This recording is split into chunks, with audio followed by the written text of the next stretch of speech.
الصلاة والسلام وتحية والإكرام على سيد الأنبياء والمرسلين سيدنا ونبينا وشفيعنا مولانا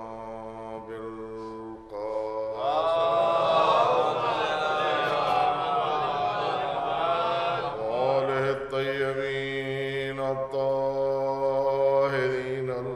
المعصومين المنتجبين ولعنة الله على أعدائهم وقتلتهم وغاصب حقوقهم ومنكر فضائلهم أجمعين من الآن إلى قيام يوم الدين. أما بعد فقد قال الله تبارك وتعالى في كتابه الكريم وهو أصدق الصادقين وقوله الحق. بسم الله الرحمن الرحيم. سبحان الذي أسرى بعبده ليلا من المسجد الحرام إلى المسجد الأقصى الذي باركنا حوله من آياتنا وهو السميع البصير. صلوات پڑھیں.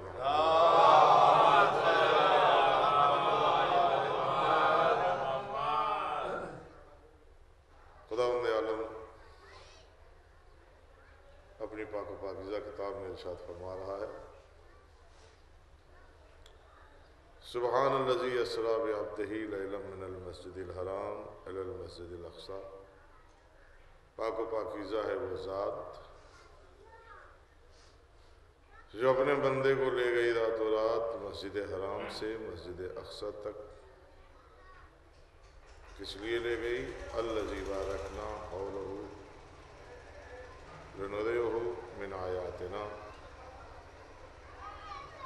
تاکہ اپنے آیات سے ان برکتوں کو دکھائے جو اس کے ارد گرد نازل کی ہے.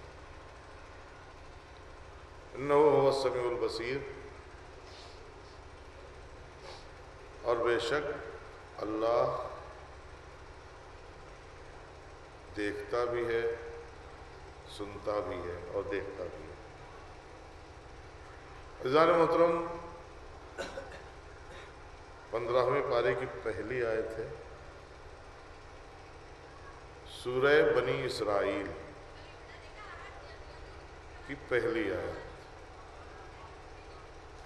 اس سورہ کا نام بنی اسرائیل ہے، جبکہ عام طور سے یہ دیکھا جاتا ہے کہ سورہ حمد کا نام الحمدللہ سے پڑھتے ہیں تو سورہ حمد نام ہو گیا.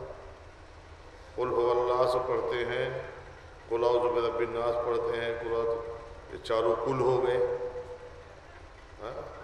اسی طرح انا اعطیناک الکوثر سورہ کوثر ہو گیا. والعصر ان الانسان لفی خسر سورہ عصر ہو گیا. لیکن اس سورہ کا نام سورہ بنی اسرائیل. اگر نام سے دیکھا جائے تو اس کا نام سورہ اسرا بھی ہے، اس لیے کہ پہلا لفظ آیا ہے سبحان الذی اسرا، تو اسی لیے سورہ اسرا کہتے ہیں. اور بعض لوگوں نے اسے سورہ معراج بھی کہا ہے. عزیزان محترم، ظاہر سی بات ہے کہ ہمارے یہاں جو نام رکھا جاتا ہے اس کی کوئی رعایت نہیں کی جاتی. جانتا کچھ نہیں، نام عالم حسین ہوتا ہے. چاہے جتنا جھوٹ بولتا ہو نام محمد صادق ہو جاتا ہے، اور کوئی اپنے کو نہ سمجھے گا اگر یہاں کسی کا نام ہے. اسی طرح عزیزان محترم ہم نام رکھ دیتے ہیں، کوئی رعایت نہیں کی جاتی کہ واقعاً اس صفت کا یہ انسان حامل ہے. ایک صلوات پڑھیں محمد والے محمد. آپ لوگ تھوڑا آگے آ جائیں، آگے آ جائیں سب، اور یہ تھوڑا تار سمیٹے کہ بیچ میں بھی لوگ بیٹھیں. صلوات پڑھیں محمد والے. خبر بھائی آگے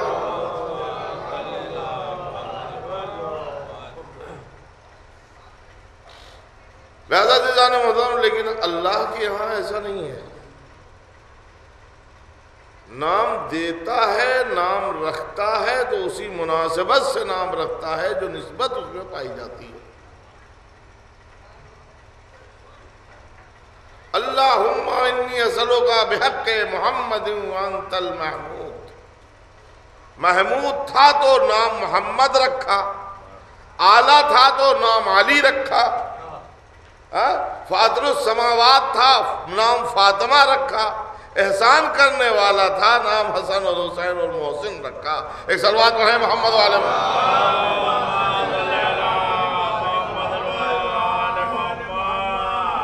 لہذا عزیزان محترم، اللہ کے یہاں جب نام رکھا جاتا ہے تو اس صفت کے اعتبار سے، لیکن یہاں قرآن کے سوروں کا نام، اس کو بھی آپ دیکھ لیں کہ جب نام رکھا گیا ہے تو کوئی نہ کوئی اس نام رکھنے کی وجہ ہے. سورہ حمد 7 نام ہے، اس کے سب نہیں بیان کرنا ہے اس لیے کہ یہاں مجھے بہت محدود سا ٹائم ملتا ہے. لہذا عزیزان محترم الحمدللہ اس لیے نام رکھا کہ پہلا سورہ رحمان، رحمان پہلا حرف آیا ہے، پہلا جملہ. یاسین، یاسین ایک مناسبت یہ پائی جاتی ہے کہ پہلا حرف اس کا ہے یا پہلا مصدر ہے یا پہلا صیغہ ہے. لہذا عزیزان محترم اس مناسبت سے رکھا گیا. سورہ اسرا تو سمجھ میں آتا ہے، لیکن سورہ بنی اسرائیل کیوں رکھا گیا؟ تو اس کی بھی وجہ ہے عزیزان محترم، اس لیے کہ سورہ اسرا میں شروع سے لے کے آخر تک فقط تذکرہ قوم بنی اسرائیل کا ہے.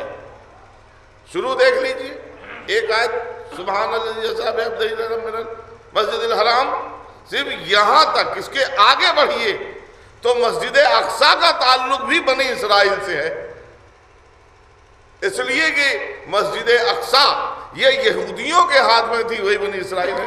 لہذا عزیزان محترم زیادہ تر تذکرہ اس لیے بنی اسرائیل رکھا گیا. سورہ اسرا نام اس لیے رکھا گیا کہ اس سے شروع ہوئی ہے سورہ.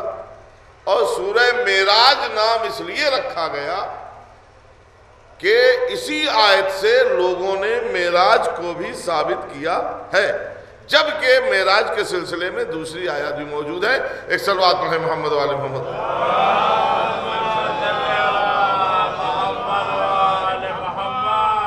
لہذا عزیزان محترم اللہ کہہ رہا سبحان الذی اسری بعبدہ لیلا. اسرا کا مطلب ہوتا ہے رات میں سفر کرنا. اسرا رات میں سفر کرنا، اسی سے سیر بنا ہے. آپ نے سیر و سپاٹا، سیر ہم نے اردو میں صرف ٹہلنے گھومنے کو بنا لیا ہے، ورنہ سیر کا مطلب ہے دن میں سفر کرنا. اسرا رات میں سفر کرنا اور سیر کا مطلب ہے دن میں سفر کرنا. لہذا عزیزان محترم اللہ کہہ رہا ہے ایک صلوات پڑھے محمد والے محمد.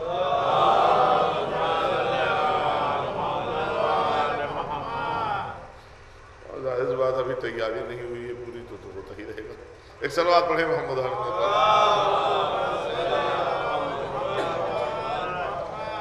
اسرا رات میں سفر کرنا، سیر دن میں سفر کرنا.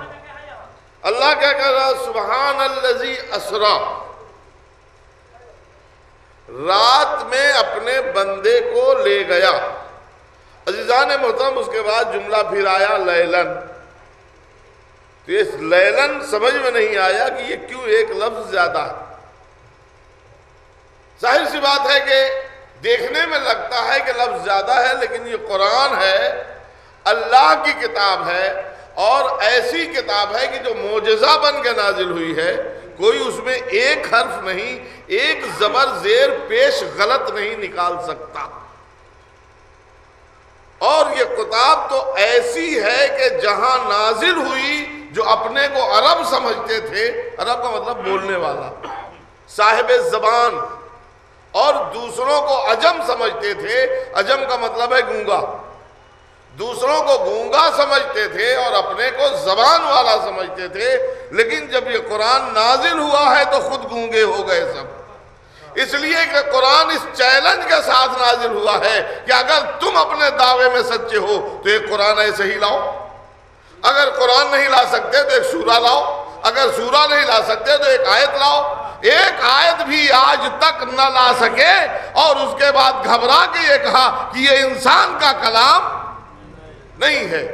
لہذا عزیزان محترم اس بات کا اقرار کیا کہ یہ انسان کا کلام نہیں ہے، لیکن آج بھی دنیا سر جوڑ کے بیٹھی ہوئی ہے، دو کتاب اس کے سامنے رکھی ہوئی ہے، ایک قرآن ہے، ایک نہج البلاغہ ہے، اور یہ طے کرنے پر بیٹھے ہوئے ہیں پتہ نہیں اسے دیکھ کے اسے لکھا گیا ہے یا اسے دیکھ کے اسے لکھا گیا ہے۔ ایک صلوات پڑھیں محمد والے محمد۔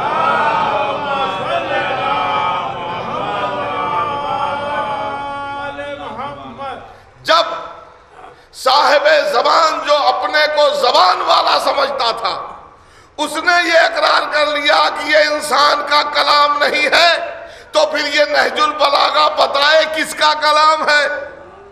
عزیزوں پھر مجھے کہنے دیجئے وہ کلام اللہ ہے یہ لسان کلام اللہ ہے۔ ایک صلوات پڑھیں محمد والے محمد۔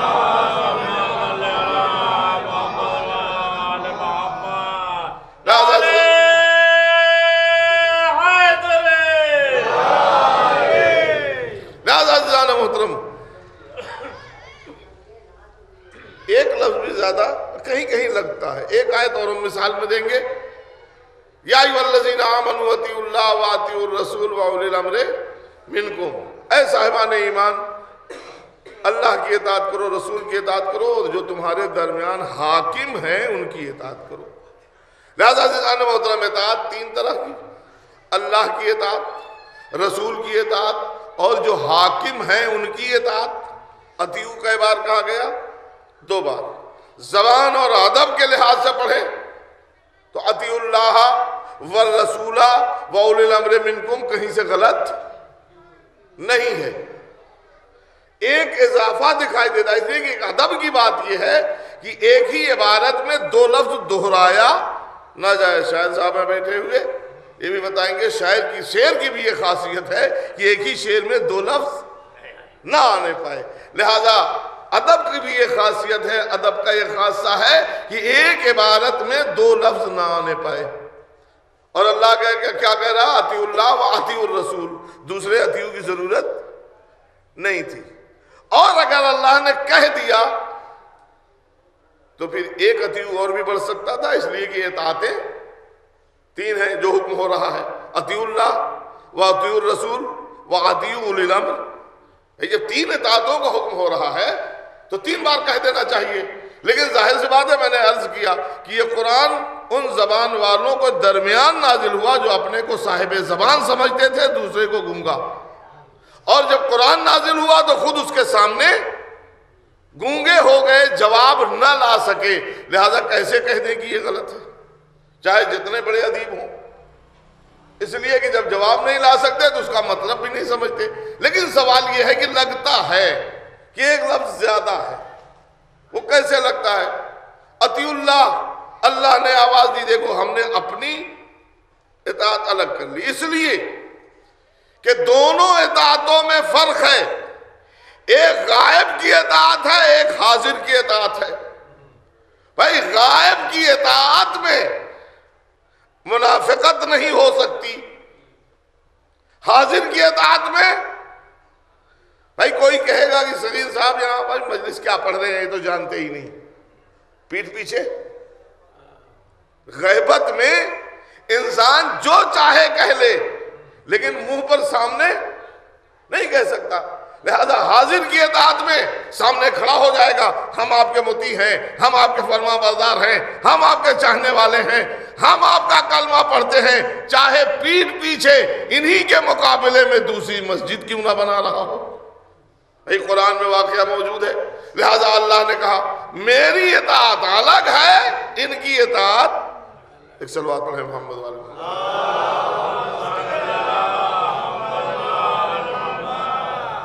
میری اطاعت الگ ہے، ان کی اطاعت الگ ہے. عزیزوں تو مجھے کہنے دیجئے. ایک اور صلوات پڑھیں.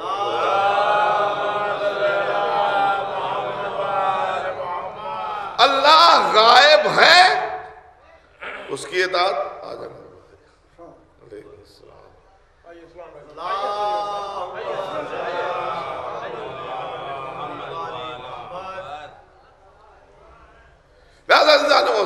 اطیعو اللہ کی اطاعت الگ، اطیعو رسول کی اطاعت الگ، اس لیے کہ وہ الگ ہے، غائب ہے، یہ حاضر ہے.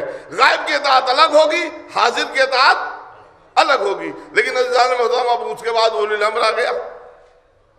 یہاں ایک اطیعو بڑھ جاتا، لیکن قدرت نے آواز دی نہیں، جیسی رسول کی اطاعت ہوگی ویسی ہی صاحبان امر کی اطاعت ہوگی. تو عزیزان محترم کہنے دیجئے جیسی رسول کی اطاعت ویسی ہی صاحبان امر کی اطاعت. تو جیسا رسول ہو ویسے ہی صاحبان امر کو ہونا چاہیے. جیسا رسول ہو ویسے ہی صاحبان امر کو ہونا چاہیے. ہے ایسا؟ آج جسے چاہے مان لے، لیکن نہیں، رسول نے بتایا کہ ہم جیسے کون سے لوگ ہیں. بتایا رسول نے. جب یہی آیت نازل ہوئی تو پوری تفصیل رسول نے بتائی کہ دیکھو پہلا یہ ہوگا، دوسرا یہ ہوگا، تیسرا یہ ہوگا. سب کے نام بتائے ہیں اور آخری میرا نام ہوگا. بڑی غیبت طولانی ہوگی، تمام صفات کے ساتھ بتا دیا. تو عزیزان محترم یہی حاکم ہے، رسول جیسے ہیں. ہاں اس میں تو کہہ دیا امام حسن و امام حسین. ابھی تک کہتے تھے نا ایک کا خون ٹھنڈا، ایک کا خون گرم، ایک نے سلو کر لی، ایک نے جنگ کر لی. ابھی کچھ دن پہلے ایک صاحب خواجہ صاحب کے ہاں ہر نوچندی میں جاتے ہیں. ہر نوچندی کرنے وہ اجمیر جاتے ہیں، اور آپ پنجتن پاک کے نام پہ 25 دیگ کھچڑا. اس کے بعد مجھ سے کہنے لگے کیا سیدنا امام حسن بہت خاموش رہتے تھے، اور سیدنا امام حسین ان سے کچھ برداشت نہیں ہوتا تھا، اور اسی لیے امام حسن نے سلو کر دی. ایک صلوات پڑھیں محمد والے ہوں.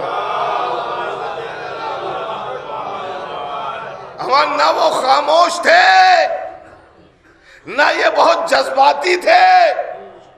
اور آگے دیکھ لیجئے کیا زین العابدین سید الساجدین اور سب خود چوتھے امام نے فرمایا کہ میرے جد کا صحیفہ دیکھو، اس میں سمجھ میں آئے گا ایک ایک رات میں ہزار تکبیریں سنی جاتی تھیں.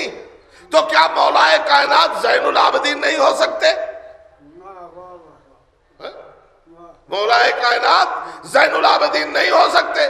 نہیں عزیزان محترم، سب زین العابدین ہیں، عبادت کی زینت ہے. اس لیے کہ ساتواں جو کاظم ہے عبادت کرتا رہا، شیطان محو حیرت رہا.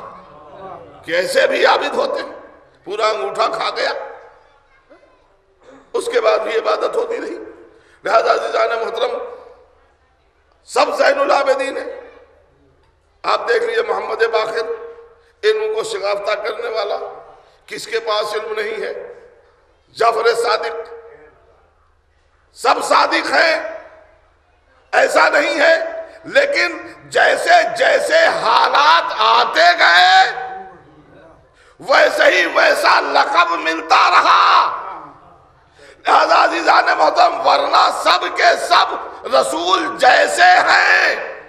رسول جیسے ہی نہیں بلکہ رسول کی حدیث ہے اولنا محمد، اوسطنا محمد، آخرنا محمد، وکلنا محمد. کل کے کل محمد ہے، کوئی فرق نہیں ہے. ایک صلوات پڑھیں محمد والا.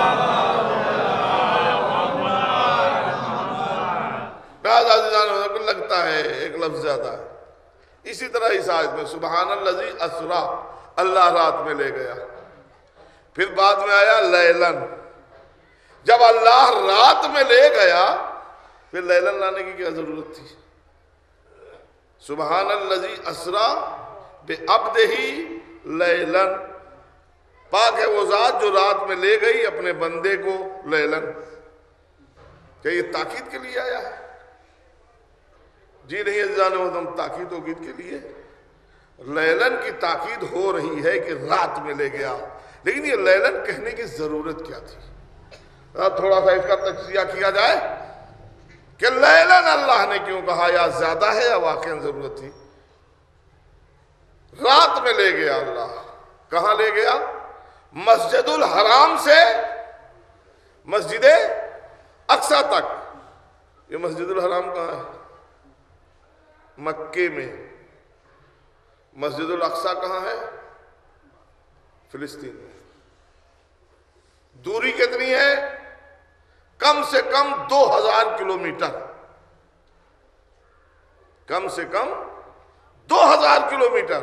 500 کلومیٹر رات چل کر آیا ہوں، آدھا دن لگا ہے، آدھی رات لگی ہے پوری تیز رفتار گاڑی سے۔ 500 کلومیٹر، 2000 کلومیٹر، اور وہ بھی پیدل۔ پہلے کیسے چلتے تھے لوگ؟ اونٹوں سے، گھوڑوں سے، پیدل دن بھر چلتے تھے، رات میں آرام کرتے تھے۔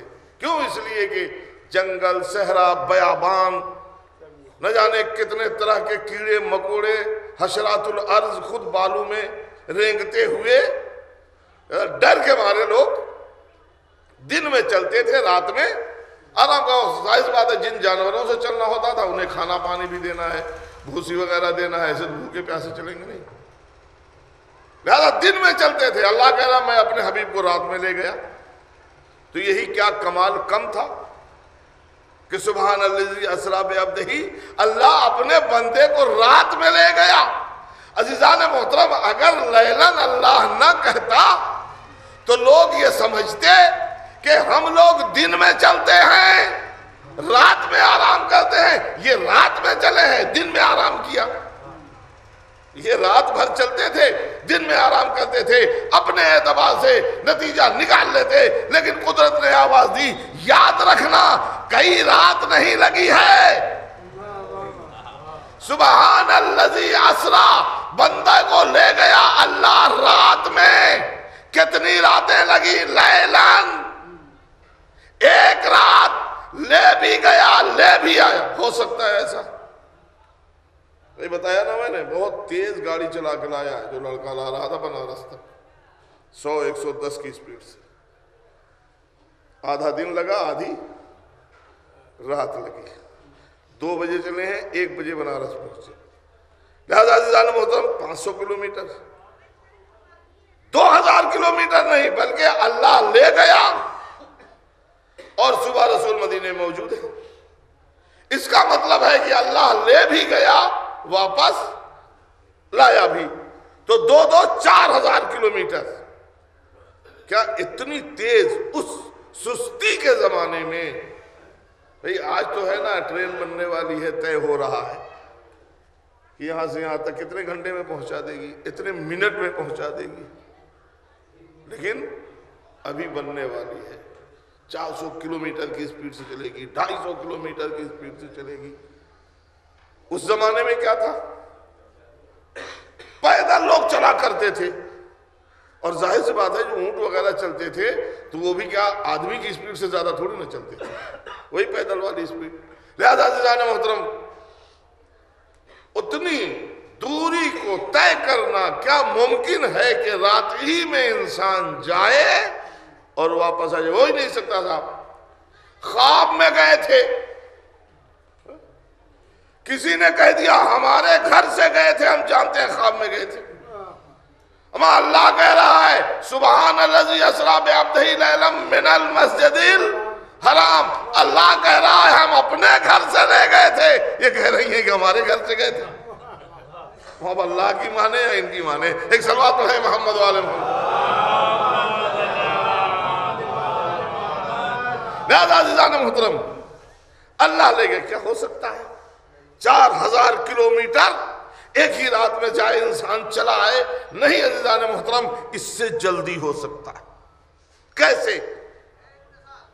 5 بادشاہ ایسے گزرے ہیں کہ جن کی پوری دنیا پر حکومت تھی، جس میں ایک مرد مومن اور دوسرے ان لوگوں نے تو خدائی کا دعویٰ کر دیا تھا، فرعون، نمرود، شداد، حامان، ان لوگوں نے تو خدائی کا دعویٰ کر دیا تھا، لہذا یہ تو کہا ہی نہیں جائے گا کہ اللہ کو مانتے تھے۔ لیکن اس میں ایک جناب سلیمان، اللہ نے انہیں حکومت دی تھی پوری دنیا پر، اور ان کی حکومت ایسی تھی کہ زمین پر بھی حکومت، ہواؤں پر بھی حکومت، حیوانات پر بھی حکومت، اجنہ پر بھی حکومت، بادلوں پر بھی حکومت۔ جب جہاں جیسی ضرورت پڑی وہاں ویسے استعمال کر لیا۔ تخت کو لے جانا ہوا تو ہوا کو حکم دیا، سائے کو ضرورت پڑی تو پرندوں کو حکم دیا۔ ایک انسان دربار میں کھڑا تھا، یا نبی اللہ اس سے مجھے ڈر لگ گئی، ہمیں کہیں دور بھیج دیجئے۔ کہاں جانا چاہتا ہے؟ کہیں دور بھیج دیجئے، بتا دیا۔ بادل کے ٹکڑے کو اشارہ کیا، سوار کیا، وہ لے کے چلا گیا۔ لہذا عزیزان محترم، اللہ نے حکومت تو دی تھی، اتنی طاقت دی تھی، لیکن ہر چیز کے محتاج تھے۔ ہوا کو حکم دینا پڑتا تھا، پرندوں کو حکم دینا پڑتا تھا، بادل کو حکم دینا پڑتا تھا، جبکہ پوری دنیا پر حکومت تھی۔ وہیں ایک دن صبح اطلاع ملی کہ آپ کی حکومت میں ایک چھوٹی سی حکومت اور ہے، تخت ہے، ملک سبا نام ہے، وہاں کی ملکہ بلقیس ایک مرتبہ جبین شہنشاہیت پر شکن آئی، آواز دی، کون ہے جو اس تخت کو یہاں حاضر کر دے؟ اجنہ کھڑے ہو گئے، ہم لا سکتے ہیں، اور کتنی دیر میں لا سکتے ہو؟ کہا جب تک آپ کا دربار نہ برخاست ہو جائے۔ دربار برخاست ہوتے ہوتے ہم تخت کو میں ملکہ کے حاضر کر دیں گے۔ ایک مرتبہ کہا یہ دیر ہے، اور جلدی کون لا سکتا ہے؟ عزیزو ایک انسان کھڑا ہو گیا، کہا اسے میں لا سکتا ہوں۔ کہا کتنی دیر میں؟ آواز دی، بس آپ کی پلک جھپکتے ہی۔ وہ پلک جھپکی، تخت بلقیس سامنے موجود تھا۔ کوئی بتائے کہ اتنی دور سے یہ تخت آیا کیسے؟ بس ائمہ نے آواز دی کہ آصف ابن برقیہ کو کتاب کا ایک حرف کا علم حاصل ہو گیا تھا۔ ایک حرف کا علم حاصل ہو جائے تو اتنی طاقت آ جاتی ہے کہ پلک جھپکتے ہی تخت بلقیس آ جائے۔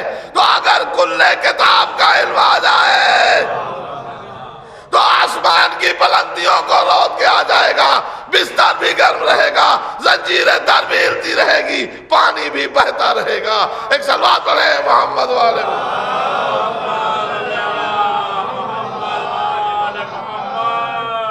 لہذا عزیزان محترم، جلدی ہو سکتی ہے؟ ارے صاحب کسی نے دیکھا، چلیے بتاتے ہیں کسی نے دیکھا۔ خود چلا جانا اور ہے، کہہ دینے سے کوئی پہنچ جائے یہ اور ہے۔ جسے کل کتاب کا علم ہو جائے تو وہ صرف کہہ دیتا ہے تو ہو جاتا ہے۔ جاؤ، علی ابن یختیم دروازے پر کھڑے ہیں ملاقات کے لیے، جواب مل گیا ملاقات نہیں ہوگی۔ بغداد سے آیا ہوا انسان مدینے میں کھڑا ہے کہ مولا کی زیارت ہو جائے، اور کیسا چاہنے والا، جب پرائم منسٹر کا عہدہ سنبھالا، وزارت عظمیٰ کو سنبھالا، تو پہلے امام سے اجازت لی۔ جب امام نے اجازت دے دی تب جا کے وہ عہدہ سنبھالا، اور جب بھی کوئی تحفہ تحائف میں سے کچھ چیز ملتی تھی تو فوراً امام کی خدمت میں بھیج دیتے تھے، اور امام بھی ہمیشہ ان کی نگرانی میں رہتے تھے۔ ظاہر بات امام اپنے چاہنے والوں کی سب کی حفاظت کرتے ہیں۔ آپ یقین کریں کہ اگر امام کا ہاتھ ہمارے سروں پر نہ ہوتا نا، پوری دنیا آپ کے فراق میں صرف ہے۔ یہ جتنی جنگیں ہو رہی ہیں، جتنے حوادث ہو رہے ہیں، چاہے القاعدہ ہو، چاہے دیکھیے سب میں مسلمان ہی تو مارے جا رہے ہیں، ہمت ہے تو وہیں اسرائیل کو مار کے بھگا دو، لیکن لگے ہوئے ہیں کس کو مارنا ہے؟ ان کو ختم کرو۔ عراق میں ہے تو شام میں ہے تو ایران میں ہے، ان کو ختم کر دو۔ لیکن عزیزان محترم، جس کا امام اس کا محافظ ہو، آپ خود سوچیں کہ مکہ میں کتنا مجمع ہوا تھا حج میں، زیادہ سے زیادہ 40 لاکھ۔ میں تو خود 3-4 سال گیا ہوں نا، کئی ٹائم کھانا بھی نہیں نصیب ہوتا۔ چلے گئے منی میں 3 دن رہنا ہے تو کیا کھائیں سمجھ میں بھی نہیں آتا۔ جو حجاج کرام یہاں بیٹھے ہیں جانتے ہیں بہتر طریقے سے۔ لیکن عزیزان محترم، کتنے مر گئے کوئی حساب ہے؟ لیکن ابھی ایام چہلم کے دن کربلا میں 3 کروڑ آدمی، 3 سے 3.5 کروڑ، کوئی بتا دے ایک کچل کے مرا ہو، ایک پیاسا رہا ہو، ایک ٹائم بھوکا رہا ہو؟ نہیں عزیزان محترم، ہر طرح کا کھانا جو آپ تو گئے ہیں نا، ایک صلوات پڑھیں محمد والے محمد۔ ہمارا اتنا لمبا دسترخوان کیا نہیں ہے؟ ہر ملک کا کھانا، ہر ڈیزائن کا کھانا، ہر طرح کا کھانا، جو کھانا ہے وہ کھا لے۔ یہ دسترخوان عام آدمیوں کا نہیں ہے، یہ خادم الحرمین کا نہیں ہے، یہ سید الشہداء کا دسترخوان ہے۔ ایک صلوات پڑھیں محمد والے۔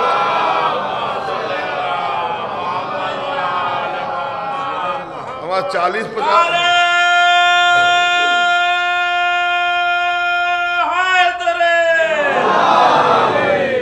40-50 لاکھ ہونا اور بات ہے، 3-3.5 کروڑ ہونا اور بات ہے۔ لیکن نہ کوئی بھوکا آیا، نہ کوئی پیاسا آیا، نہ ایسا بھی نہیں کہ سواری نہیں ملی صاحب۔ ہم منی سے بھاگتے ہیں لوگ، پیدل چلتے چلتے تھک جاتے ہیں، وہاں تو اپنی مرضی سے لوگ پیدل چلتے ہیں، لیکن اس کے بعد بھی اتنا انتظام ہے، تھک گئے اس کھمبے سے بیٹھے، کہا اگلے فلاں کھمبے پہ ہم اتریں گے، وہاں مل لیں گے۔ اتنے بڑے مجمع میں نہ کھونا یہ بھی ایک معجزہ ہے۔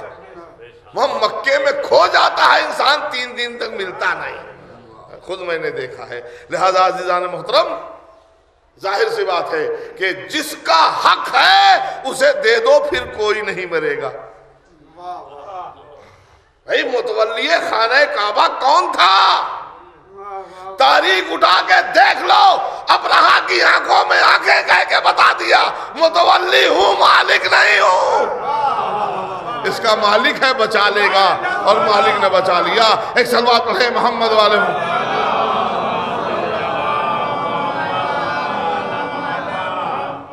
اور ہمیشہ کمال ہے جناب عبد المطلب کا، یہی نہیں جو اعمال انجام دیے اس میں سے کئی چیزیں ایسی ہوئی جو شریعت کا جز بن گئیں۔ مثلا پہلے لوگ ننگے ہو کے طواف کرتے تھے، پابندی لگا دی کوئی ننگا ہو کے طواف نہیں کرے گا، جائیں آپ لیکن ننگے ہو کے طواف نہیں کر سکتے۔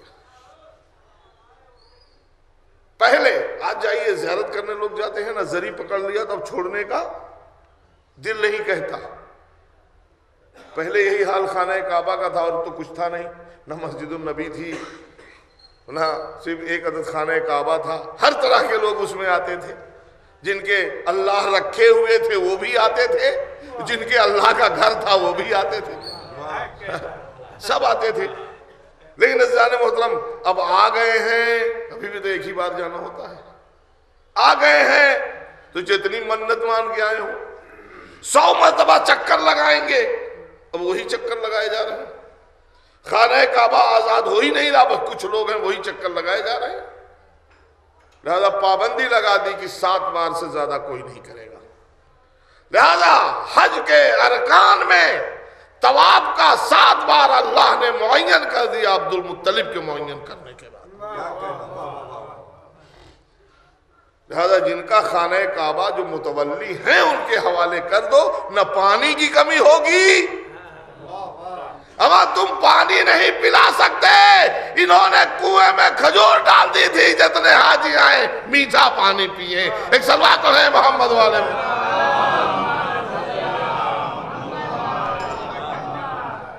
عزیزان محترم ایک صلوات پڑھیں اور بآواز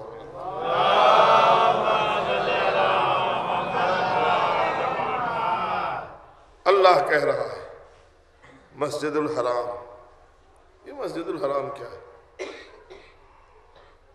خاص طور سے یہ بات پڑھوں گا، چاہے 2 4 10 منٹ مسجد زیادہ ہو جائے۔ مسجد الحرام، ایک جملہ اور آپ سنتے ہیں محرم الحرام۔ لوگ سوال کرتے ہیں یہ حرام کیا ہے؟ اب تو لوگ یہ سمجھنے لگے ہیں چونکہ محرم کا چاند دیکھتے ہی ہم کپڑا پہننا چھوڑ دیتے ہیں، اچھا لال پیلا، حرام سمجھنے، کچھ حرام حرام نہیں ہے۔ عورتیں چوڑیاں توڑ دیتی ہیں، اپنے زیور اتار دیتی ہیں، حرام ہو جاتا ہے، کچھ حرام حرام نہیں ہوتا، اس کا تعلق فقط دل سے ہے۔ یہ شریعت نہ بنائی جائے۔ محرم الحرام، یہ حرام کیوں؟ کالا کپڑا پہننا مکروہ ہے، ہاں؟ ذاکر ہیں، مولانا بھی پہنے ہیں، مکروہ ہے، لیکن ہم کیوں پہنے ہیں؟ ایک غم کی علامت ہے، یہ ہمارے ایام غم ہیں۔ لوگ کالا کپڑا پہنے ہوئے دیکھیں، کالے بینر دیکھیں، کالے پوسٹر دیکھیں، یہ کیا بات ہے؟ سب تو اچھے اچھے چھپواتے ہیں، یہ کالا کالا کیوں ہے؟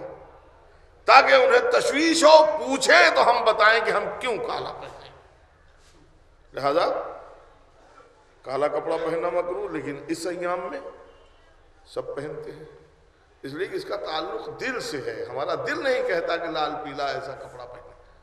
لہذا عزیزان محترم، محرم الحرام، مسجد الحرام، یہ 2 چیزیں بیان کروں گا، اس کے بعد زحمت تمام۔ محرم الحرام کیوں کہتے ہیں؟ اس لیے کہ یہ نام جو لیا جاتا ہے نا، محرم، صفر، ربیع الاول، یہ اسلام کے بعد کا نہیں ہے، یہ پہلے کا ہے نام۔ صرف سن ہجری جو چلا تو سن اسلامی ہے۔ یہ محرم، صفر، مہینے کی بات نکلی، نہیں چھیڑوں گا ورنہ ابھی ادھر سے گھنٹی دی جانے لگے گی کہ بس کریے۔ ایک صلوات پڑھیں محمد علیہ۔ لہذا اتنی دیر تک ہمیں چلنا ہے جب تک اندر تیاری ہو رہی ہے۔ جیسے ہی تیاری ہوگی مجھے سگنل دیا جائے گا، میں اتر آؤں گا، وہ چاہے جتنی دیر ہو جائے۔ لہذا عزیزان محترم، محرم الحرام پہلے کا مہینہ ہے، بعد کا نہیں ہے۔ بس جس دن حضور نے ہجرت کر لی اس سال سے ہو گیا ہجری۔ لہذا محرم الحرام نام پہلے کا ہے۔ کیوں حرام کہا گیا؟ اس لیے حرام کہا گیا کہ اس مہینے میں اسلام سے پہلے بھی جنگ و جدال، کسی کا خون بہانا، کسی کو مارنا، جنگ کرنا، یہ سب منع تھا، یہ سب منع تھا۔ عزیزان محترم، سن کو بھی جوڑتے چلیں، دونوں چیزیں اہل بیت سے متعلق ہیں، لیکن ہم کیسے اس کو ایک دم سے فراموش کر دیتے ہیں۔ یہ کہاں سے سن چل جاتا ہے؟ جب کوئی نیا حادثہ ہوتا ہے، بڑا حادثہ ہوتا ہے، تو اس حادثے کی یاد کے لیے سن شروع کر دیا جاتا ہے۔ جیسے سن عیسوی جناب عیسیٰ سے چلا جب ان کو سولی دی گئی، پیدائش سے نہیں ہے، جب ان کو سولی پر چڑھایا گیا اس دن سے ہے سن عیسوی۔ اس کے بعد سن عام الفیل، جس وقت ابرہے نے خانہ کعبہ پر حملہ کیا، یہ ہو گیا سن عام الفیل۔ اور بھی ہندی میں ہے، وہ آپ لوگ جانتے ہوں گے، اس کی بھی کوئی نہ کوئی وجہ ہے۔ جیسے سن وکرمادت، وہ کیوں ہوا؟ ہمارا خیال ہے جب حکومت چھوڑ کے چلا گیا۔ اتنا بڑا حادثہ کوئی حکومت چھوڑ کے کہیں چلا جاتا ہے؟ لہذا ہر سن کے ساتھ کوئی نہ کوئی واقعہ جڑا ہوا ہے اس واقعے کو یاد رکھنے کے لیے۔ لہذا سن بعثت عام الفیل کے بعد وہی سال بدل کے سن بعثت ہو گیا جب حضور نے اعلان نبوت کیا، اور اس کے بعد جب حضور مکے سے مدینے جانے پر مجبور ہوئے، ہجرت کی، تو سن ہجری ہو گیا۔ یعنی کسی حادثے کو زندہ رکھنے کے لیے، کسی واقعے کو یاد رکھنے کے لیے اس سے سن جوڑ دیا جاتا ہے۔ اب ہم سب سے سوال کریں گے، پوری دنیا سے سوال کریں گے، کیا واقعہ کربلا سے بڑا کوئی حادثہ ہوا؟ حادثہ کربلا سے بڑا کوئی حادثہ ہوا تو تاریخ بتائے گی اس سے بڑا کوئی حادثہ نہیں ہوا۔ تو جب حادثہ اتنا بڑا ہے تو اس سے سن کیوں نہیں چلا؟ عزیزوں، وجہ یہ تھی، حکومت ان کی تھی، قلم ان کا تھا، مورخ ان کے تھے، چاہا نام مٹا دیں، لہذا کوئی سن نہیں چلنے دیا۔ عزیزوں، ہم کہیں گے تو مٹانا چاہتا تھا، تیرے ہی دربار میں زینب نے وہ بنیاد رکھ دی۔ آج گلی گلی کوچے کوچے ہم بیٹھ کے ذکر کرتے ہیں۔ ایک صلوات پڑھیں محمد والا۔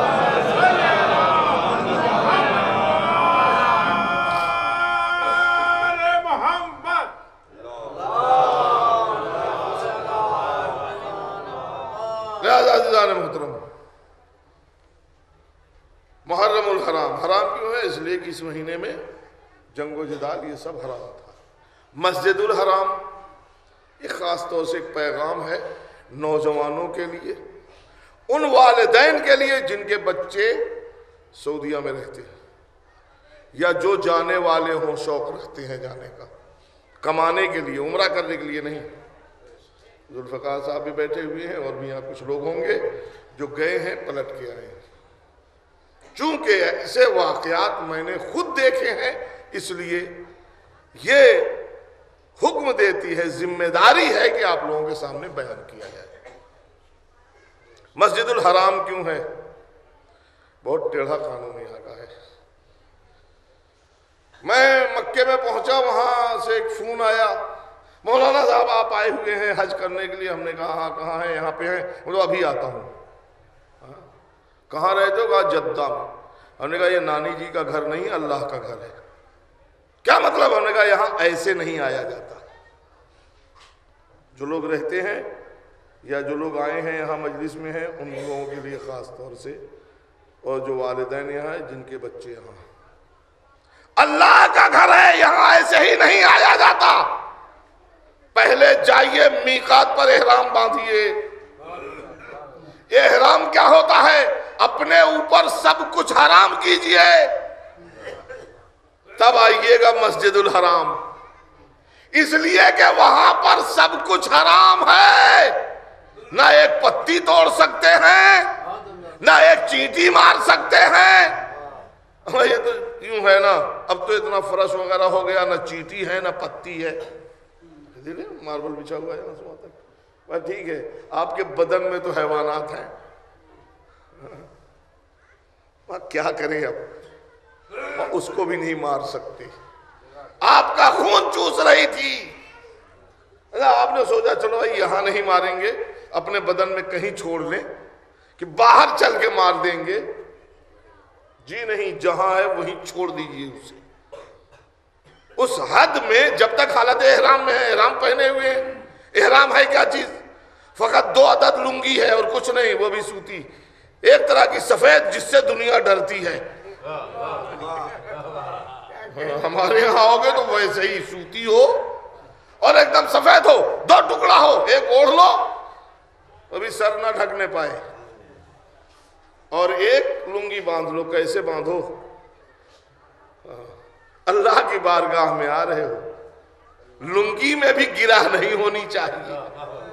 کمال ہے، اللہ کی بارگاہ میں جاتے ہیں، لنگی میں گاٹھ نہیں ہوتی، دل میں گاٹھ لے کے جاتے ہیں۔ صلوات پڑھیں محمد والے محمد۔ عزیزان محترم، وقت نہیں ہے، نہیں تو واقعات بیان کرتے کیسے کیسے حادثات لوگ ہم لوگوں کو ملتے ہیں۔ گئے ہیں حج کرنے کے لیے، خانہ کعبہ میں نماز نہیں پڑھیں گے، کیوں صاحب؟ وہاں ہمارے مسلک والے نہیں پڑھاتے، ہمارے مسلک والے وہاں نماز نہیں پڑھاتے. ہمارے پیر صاحب نے کہا ہے کہ خانہ کعبہ میں نماز وہاں جا کے مسجد الحرام میں نہ پڑھنا. نہ جانے کیسا پیر فقیر تھا کہ جو اللہ کے پاس جانے سے منع کر رہا ہے. بھائی اس سے بڑی سعادت اور کیا ہو سکتی ہے کہ خانہ خدا سامنے ہو, وہاں ہم جا کے نماز پڑھیں. عزیزان محترم, واقعات اور حادثات بہت ہیں, کچھ کہا نہیں جا سکتا, لیکن ہمارا مطلب مسجد الحرام احرام باندھ کے جائیے. ہر چیز حرام ہے, اسی لیے وہاں کہا جاتا ہے مسجد الحرام. مسجد حرام احرام باندھ کے گئے آپ, اب کیا کرنا ہے؟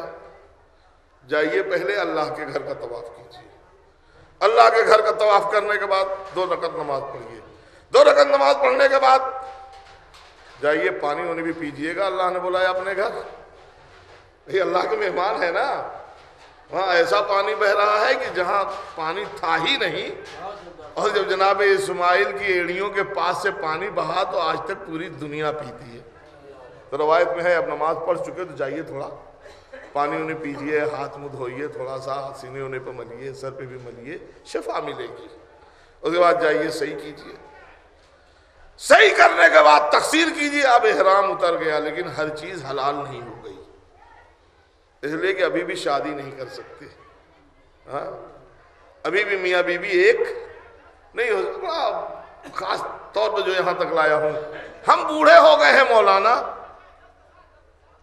کیا تب بھی طواف النساء کرنا ہے؟ ایک نوجوان نے یہی ہم سے کہا, جب وہ سب کر کے ہم سے ملنے کے لیے آیا, ہم بھی پہنچ گئے کہ رات ہو گئی, یہ بیچارہ وہیں چلتے ہیں مل لیتے ہیں. تو ہم نے کہا ہاں ہو گیا, کہ ابھی تقصیر نہیں کی.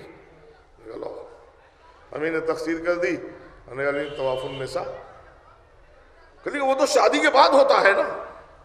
اما جب تک طواف النساء نہیں کر لو گے نا, شادی ہی نہیں کر سکتی. اور اگر ایسے عالم میں کسی نے شادی کر لی تو حرام معبد ہے, کوئی بچہ جائز نہیں ہوگا, چاہے بعد میں جا کے طواف ہی کرائے. لہذا طواف النساء جو لوگ گئے ہیں بچے یہاں سے, والدین کی ذمہ داری ہے اپنے بچوں کو متوجہ کرائیں کہ یا تو خانہ کعبہ جانا ہی نہیں, اور اگر جانا تو پورا عمل کر کے آنا. لیکن لوگ جاتے ہیں سمجھتے ہیں ابھی تو شادی نہیں ہوئی, طواف النساء کیوں کریں. عزیزان محترم ایسے ہی چلے آتے ہیں, شادی کر کے چلے جاتے ہیں اور سوچتے ہیں کہ اب تو ہم نے شادی کر لی. لیکن عزیزان محترم قطعاً یہ غلط ہے, شادی نہیں ہو سکتی جب تک طواف النساء نہ کر لے. اور خانہ کعبہ میں روز کوئی جاتا ہو تو وہ بھی احرام پہن کے جائے. روز آنے والوں کے لیے بتا دیں, روز آنے والا ہر مہینے میں ایک دن, پہلی تاریخ ہوئی احرام باندھے جائے, پھر 1 مہینہ آ جا سکتا ہے. یہی خانہ کعبہ کے پاس رہنے والے جو مکے میں رہتے ہیں, جو نوجوان اگر باہر جاتے ہیں ہر مہینے میں 1 بار جاتے ہیں تو ان کو احرام باندھ کے واپس آنا پڑے گا. لہذا عزیزان محترم آپ کے بچے مکے میں بھی رہتے ہیں, مدینے میں بھی رہتے ہیں, ریاض میں رہتے ہیں, خطیب میں ہر جگہ ہیں نوجوان, ان کو یہ مسائل معلوم ہونے چاہیے. ایک صلوات پڑھیں محمد والے.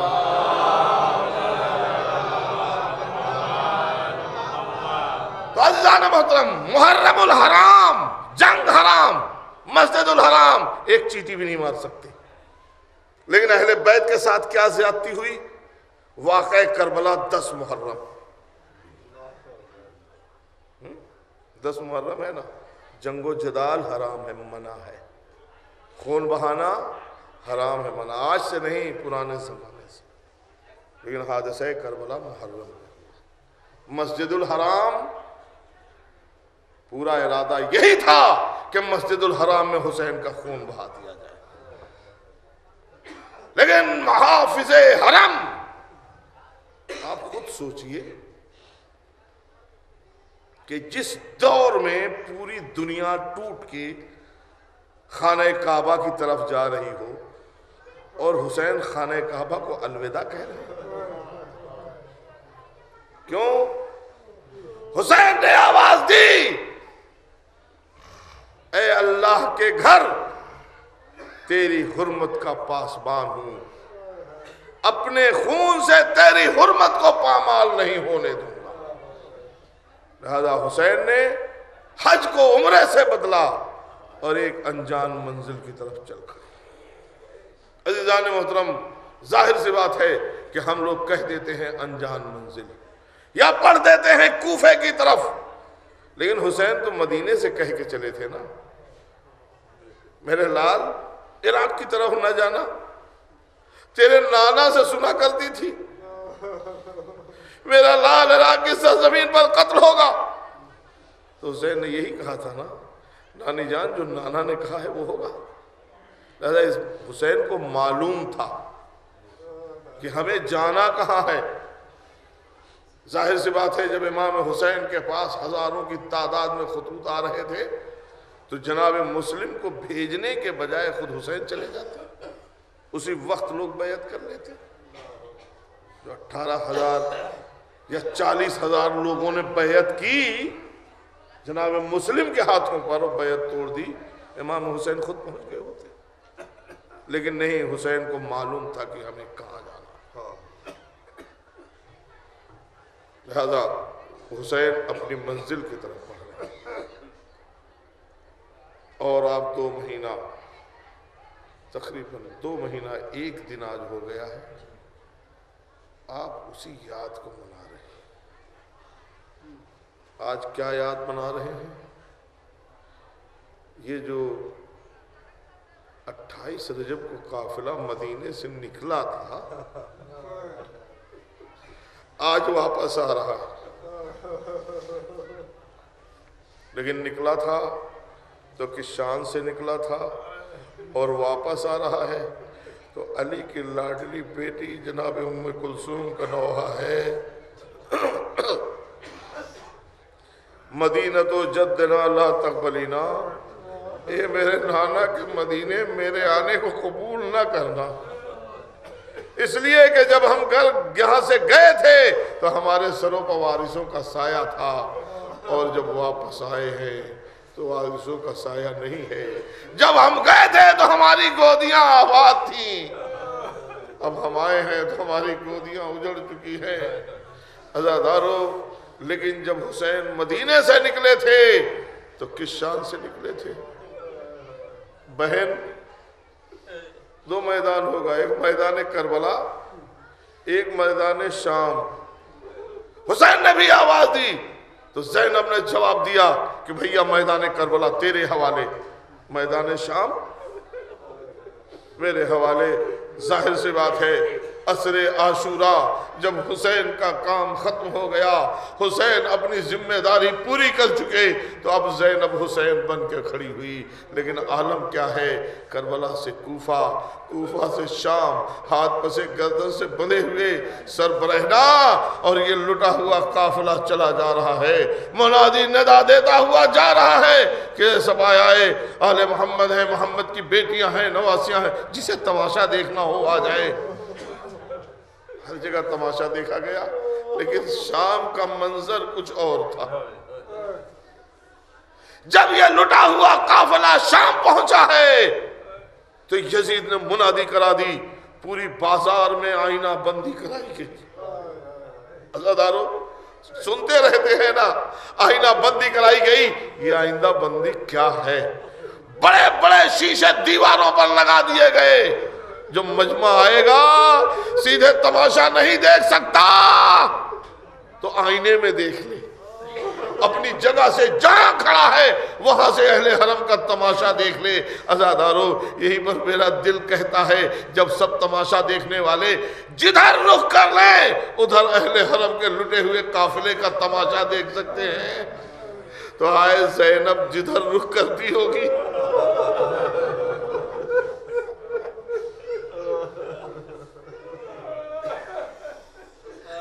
جدھر نگاہ اٹھ جاتی تھی، سر جھکائے ہوئے یہ قافلہ چلا گیا. عزادارو، اس کے بعد یہ دربار میں قافلہ پہنچ گیا. اب دربار میں کیا ہے؟ 700 کرسی نشین. یعنی کرسی نشین سنتے ہیں، یہ کیا چیز ہوتی ہے؟ کرسی نشین. ابھی پتہ چل جائے کہ روڈ پر سے کوئی بڑا حاکم گزر رہا ہے سب بھاگ جائیں گے نا تماشا دیکھنے کے لیے، ہم بھی جائیں گے اماں آبا کبا پہن کے، شرفا جائیں گے روڈ پہ کھڑے ہو کے تماشا دیکھیں گے؟ جی نہیں، بڑے لوگ شرفا یہ کہیں بھیڑ میں کھڑے ہو کے تماشا نہیں دیکھتے، لہذا یزید نے انتظام کرایا تھا، تم بھیڑ میں نہیں جا سکتے تو آ جاؤ میرے دربار میں۔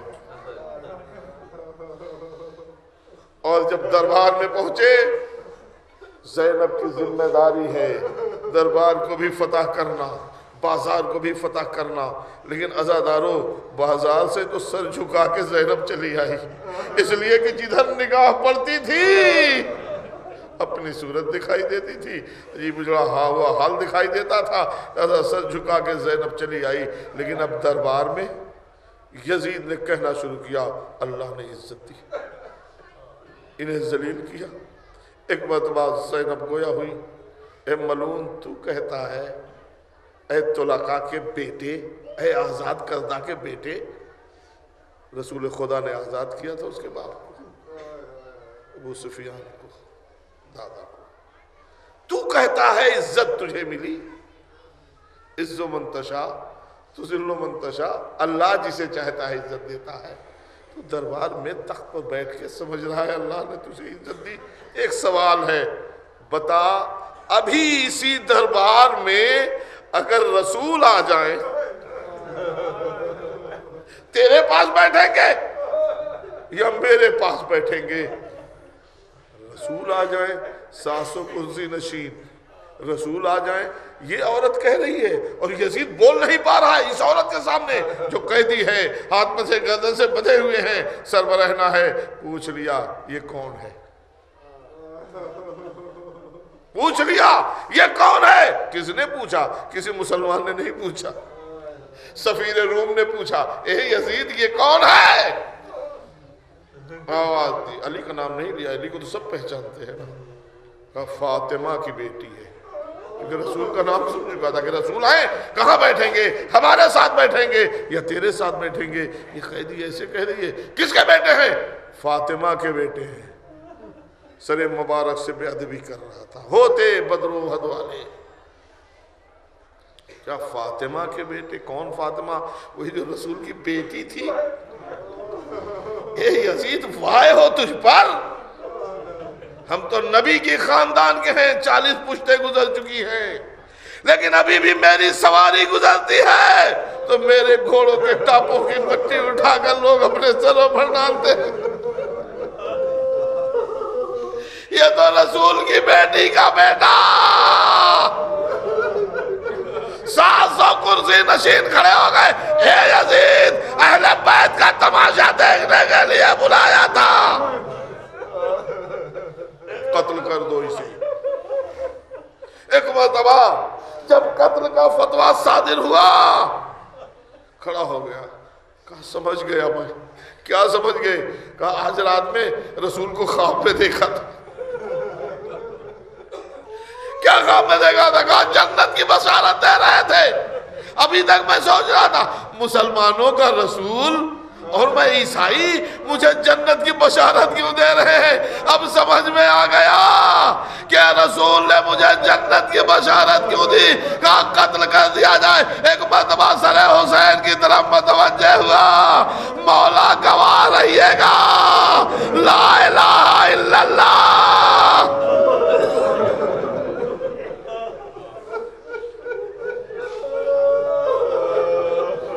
عزادارو ختم کرتے ہوئے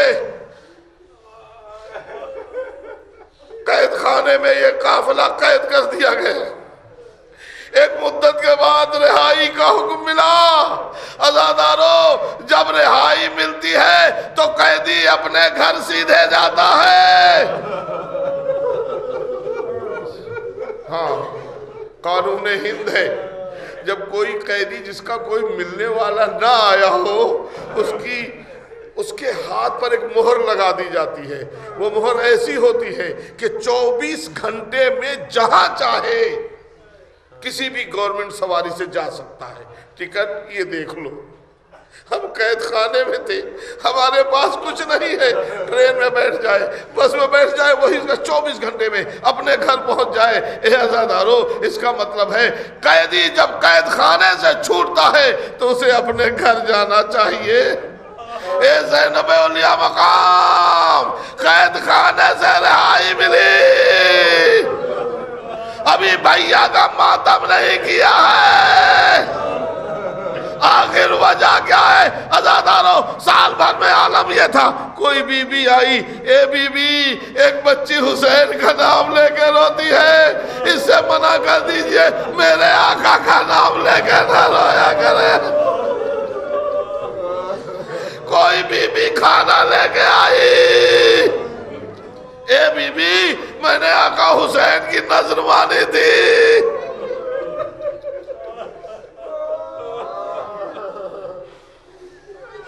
اس بچی کو کھانا دلا دیجئے، میں نے آقا حسین کی سلامتی کی نظر مانی تھی۔ ارے زینب کس کو کیسے کیسے سمجھاتی، آواز دی، ابھی بھیا کا ماتم نہیں کیا ہے۔ زینب نے موقع لیا، 7 دن تک شام میں مجلس ہوئی۔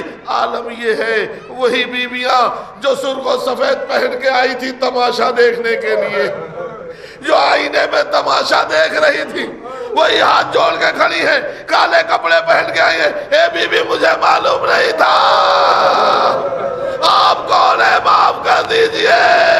زینب نے فتح حسینی کا اعلان کیا۔ اب جب شام سے چلنے لگی، قید خانے کے پاس آئی، شام کی عورتوں کو متوجہ کیا، اے بیویو تم سے کوئی شکوہ نہیں، اس لیے کہ تم جانتی نہیں تھی، لیکن اب جا رہی ہوں، سال بھر تمہارے درمیان رہی، اب جا رہی ہوں، لیکن اے بیویو جا رہی ہوں، ایک امانت قید خانے میں چھوڑ کے جا رہی ہوں۔